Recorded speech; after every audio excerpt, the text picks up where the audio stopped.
My name is Geoffrey. Today morning we received a distress call that there was an accident along Kisi Daraja Road. We've responded promptly. We've evacuated quite a number of casualties who are in KTRH receiving treatment. There are a number of people who lost their lives, but we are yet to get the exact number. So once we get the exact number, I think you'll be given all the information.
Director bono statement ya tobode to comment but etire yebono with force maambikana pia bantu kware pale onye moko tokonya Mr. Yag, help us please.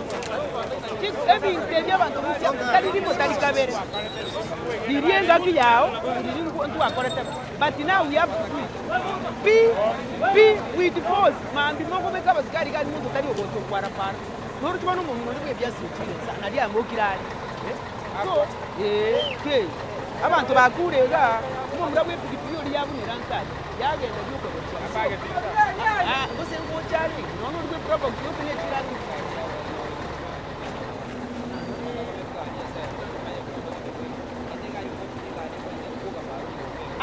yabere balimo ate yabere balimo ne pampu nakiba iguro boroba atiri bayire bintu byonse kabuta yabu atepika. Yani he was really aiming to kill people. Slash iri abantu nsabo. Boro kimuna bali ne problems ne chiro bali.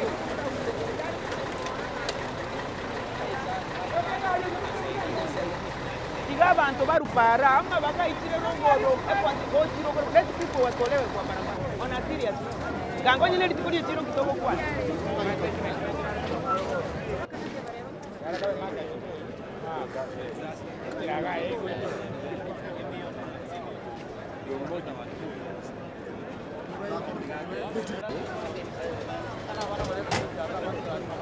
Asiale nya baskari basi yetongeri yara ngai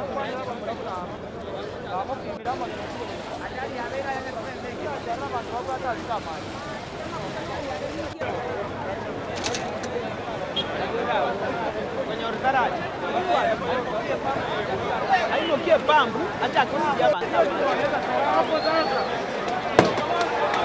bueno kijora kolera ni hivi kero cha baro ni kanisia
ile kama ilikuwa kijauri.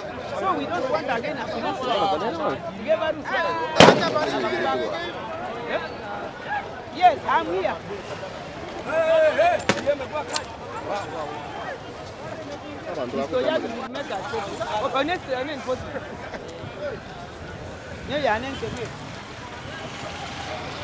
Hii jua inanigonga aje ama unaniona? Kwa majina naitwa Isabella Ndemo. Mimi ni mmoja wa wafanyabiashara wa hii soko ya Daraja Mbili, lakini chenye tumeona asubuhi ya leo ni kitu cha kuhuzunisha sana. Watu wameamuka wache kufanya biashara, gari imekatika break, imeua wamama, imeua vijana wetu wenye walikuwa wanaenda na pikipiki, imefanya mambo baya katika hii soko. Tunasihi serikali yetu na governor aamuke angalie hii soko. Hii mambo ni kama ile yenye ilifanyika huko Kijauri. Tunasema watu watolewe kwa barabara. Kuna nafasi nyingi kwa hii soko. Watu wanatandika kwa barabara. Mama wetu hapa ameenda alikuwa anatandika viazi. So tunasihi tusaidike sana. Tusaidike, tunaomba Mungu haikuwa siku ya soko kama kesho. Hatujui tungesema nini. Sasa tunataka tusaidiwe sasa. Watu wetu wamekufa, watu walikuwa wanaenda soko na ile brobox wameenda mtoni, wengine wameumia vibaya, hatujui ni nini itaendelea mbele. Tuko na hasira, tuko na huzuni, tumepoteza watu wetu. Tunaomba tusaidiwe. Asante sana. Kwa majina naitwa Vincent Onyonka, mkaazi wa Daraja Mbili, former chairman wa Daraja Mbili. Leo asubuhi gari imekuja imefanya accident kubwa sana katika hili soko la Daraja Mbili. Tunaomba serikali ya kaunti tusaidie, tujengee Daraja Mbili kwa market kubwa. Imeua watu wengine walikuwa kwa barabara sababu hakuna space, na leo ingekuwa ni siku ya soko watu wangekufa wengi sana. Lakini imeua watu wawili wenye wamekuwa confirmed, imegonga magari kama 3 4 zenye ziko hapa, zingine zimetolewa. So tunaomba serikali ya county government na watu wote wasaidie hii Daraja Mbili kaweze kuchengwa, itengenezwe vizuri, accident kama hizi zikaweze kusuhiliwa. So wacha serikali yetu ikaweze kutusaidia kama wanabiashara wa Daraja Mbili. Hii gari ilikuwa inatoka Nairobi, hata waliambiwa wakiwa town isikaweze kuendelea, lakini wakakuja tu. So wakati ilifika hapa Daraja Mbili ikapoteza break, ikagonga maprobox, ikagonga mapikipiki, imeua watu wawili na wengine wako hali mahututi, lakini ripoti nyingine itatolewa na watu wa serikali. Kwa majina anaitwa Mheshimiwa Jared Ismail. Leo tumeshangaa asubuhi sana, accident imekuwa hapa Daraja Mbili kwa soko yetu hapa, na tunajaribu kurekebisha hii soko, na tukiambia kaunti, Mheshimiwa Governor Simba Arati, kuna makonteina pale juu, tumemwambia rekebisha, atoe watu hapa, wapeleka hapa, wengine makonteina za Nyongwaya alitengeneza zifunguliwe. Sasa leo watu wawili wamekufa, probox imepigwa pale, gari imefanya accident hapa. Tumejaribu kulia sana governor tusikie, lakini hataki kusikia. Ona leo gari ya maji kuzima imekuja kuzima, hatujui ni accident inazima. Wakati moto iliwaka pale market haikuletwa huko, lakini leo imeletwa hapa, imekuja kuzima, sijui ni watu inataka kufufua waamuke. So tunasema hivi, governor ako na mchezo, hii soko itolewa hapa, iletwe katikati, hao watu wa manguo waende kwa makonteina huko. Kwa sababu hizo container Nyong'o alitengeneza na zilikuwa sawa, zifunguliwe haraka, kwa sababu hapa sasa tutaanza kuleta shida. So mahali popote governor yuko, rekebisha hii soko mara moja. So tuko na huzuni, watu wawili wamekufa, mwana bodaboda mmoja na mama mmoja. So sina mengi, ile tu kusema kwamba hii soko lazima itengenezwe, accident zitakuwa hapa mingi. Juzi accident imekuwa hapa, gari ikakatwa, saa hii iko pale juu hapa kwa mapolisi. So ile kitu kingine mimi najaribu kurekebisha hawa wanasiasa wa Kisii. Tujaribu kuja pamoja sisi wote. Uwe seneta, uwe gavana, uwe mbunge, turekebishe hii soko. Hii soko itaua watu kabisa, watu wetu ikimaliza. Asanteni sana. Majina mimi ni Ruben Mugaka. Ni mmoja wa watu wa bodaboda au wenzetu wengine wamegongwa na magari. Na hii barabara yetu iko na shida. Kwa sababu hata Wachina walitengeneza hii barabara, walimalizia ikiwa nyembamba. Ukiangalia hii barabara penye imeachiwa huko nyuma, sio pana vile ilikuwa inastahili. Ukifika hapa kwa soko sasa ndio walifinya. Sasa hata flyover ilikuwa inastahili wekwa hapa, ngarau ipunguze jamu ya watu. Sasa hiyo ni moja yao inachangia mambo ya ajali yenye inafanyika hapa. Juzi lori moja ilitoka the same hapo juu, ikagonga watu wengine wakakufa hapa. Ikagonga na lori yenye ilikuwa hapa ya nyanya. Na leo umeona imeua watu wengine, imeua watu wa pikipiki, imeua watu wenye walikuwa wamesimama. Watu wamekufa wengi. Kwa hivyo tunaomba hata gavana mwenyewe apange hao watu wa soko, wakuwe na sehemu yenye wanasimama yenye itakuwa ni soko, sio kwa barabara. Ndio kila mtu apate nafasi yake nzuri ya kuuzia.